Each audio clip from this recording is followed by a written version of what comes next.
Magandang araw mga kapatid, Noxky Vlog. Andito tayo ngayon sa Yamaha 3S, Guagua, Pampanga, no? Para tingnan itong bagong-bagong Sniper 155, yung bagong kulay ngayon, no? Napakaganda nito mga kapatid. Kaya abangan natin. Pero bago yan, ay huwag mo kalimutan na mag-subscribe sa akin channel and then click mo na rin yung notification bell para maging updated ka sa mga susunod kong videos. Then, patuloy nyo ko i-follow mga kapatid sa aking Facebook page na Noxky Vlog. God bless po. Stay tuned tayo.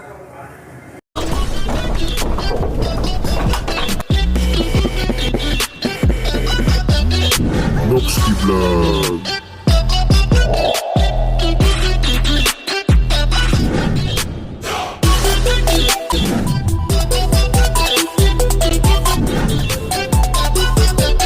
Noxky Vlog.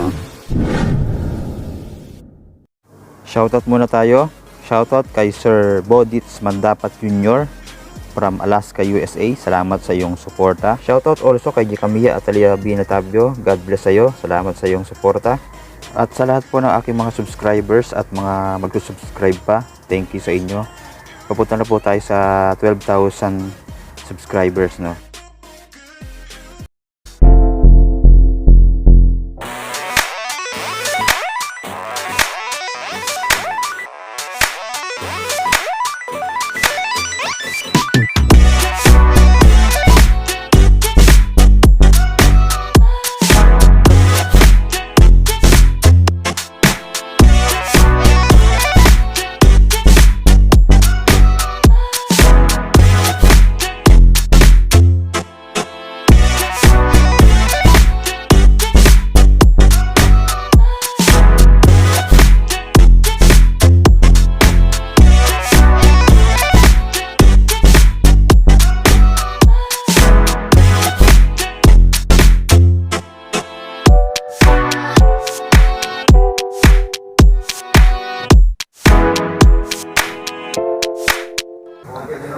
So dito tayo mga kapatid. Ipakita ko sa inyo yung R version, no. Yan. So kilis to mga kapatid. So ayan, yan, makita natin. Andiyan na yung gear indicator, RPM, speedometer, odometer, tapos yung fuel gauge. Yan, yung neutral niya ito. Po yung tapos kung gusto natin makita yung ilaw, yan, napakaganda ng ilaw ng R version. Ito naman mga kapatid ay glossy black. Yan nakalagay dito. Ito, black metallic. Yan po yung kulay nito. Ganda. Yung unang lumabas kasi, matte black siya. Ito naman glossy, kaya napakaganda na. Makita natin. So same naman sila ng mga specs nito. Yung fuel capacity ay nasa 5.4 liters. Ang kinaibahan lang mga kapatid, ito keyless na. Ito yung maganda dito. Tapos meron din siyang USB port. Yan, oh. Tapos yung forma niya, makita natin, ito meron pa siyang aerodynamics dito. Ayan. Kabilaan yun mga kapatid. Kaya napakaganda ng forma. Yan. Tapos ito nga yung sinasabi ko kanina. Yan, dual pat yung caliper niya. Yung sa standard na single lang. Yan po. Ito pa yung gulong. Magkaiba sila ng tatak. Ito ay naka IRC tires na. Yan. Tapos yung standard naka maxi tires nga po. Pero sa size ng gulong ay pareho naman sila, no. Dito sa harap ay 90 by 80 by 17 tubeless. Then pagdating naman dito sa likod ay naka 120 by 70 by 17 tubeless din po. Ito may decals yung kanyang mags mga kapatid. Caliper din sa likod. Ayan.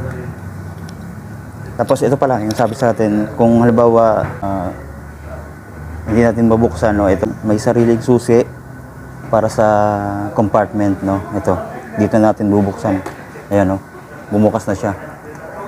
Ito yung manual na paggamit kung hindi natin mabuksan doon sa keyless. ito, mabubuksan pa rin yan. Ayan yung magandang features din ito. Yan po. Tapos meron siyang hazard. Tingnan natin. Ayan, may built-in hazard na. Makita natin na. Ayan. Sa likod. Yan po. Yung kanyang hazard. Tapos natin kung ano, busina.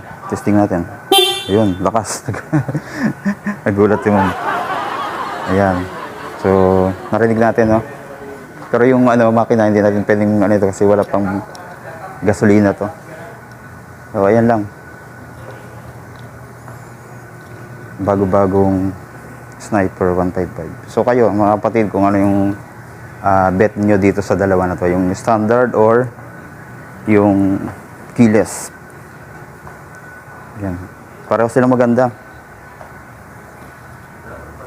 Ito, nagpa-highlights dito mga kapatid, yung kanyang mugs na kulay orange.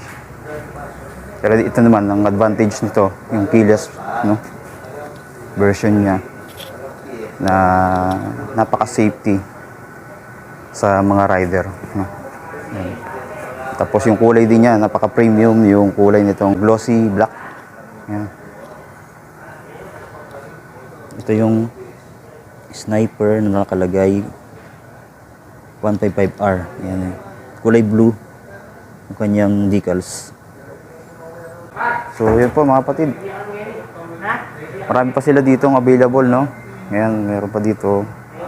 Dalawa pa dito. Tapos yung standard meron din doon. Tsaka dito sa likod. Yan. Yan. Shoutout sa kanila sir. Payag sa atin. Yan po mga kapatid. Salamat sa panonood. God bless po sa ating lahat.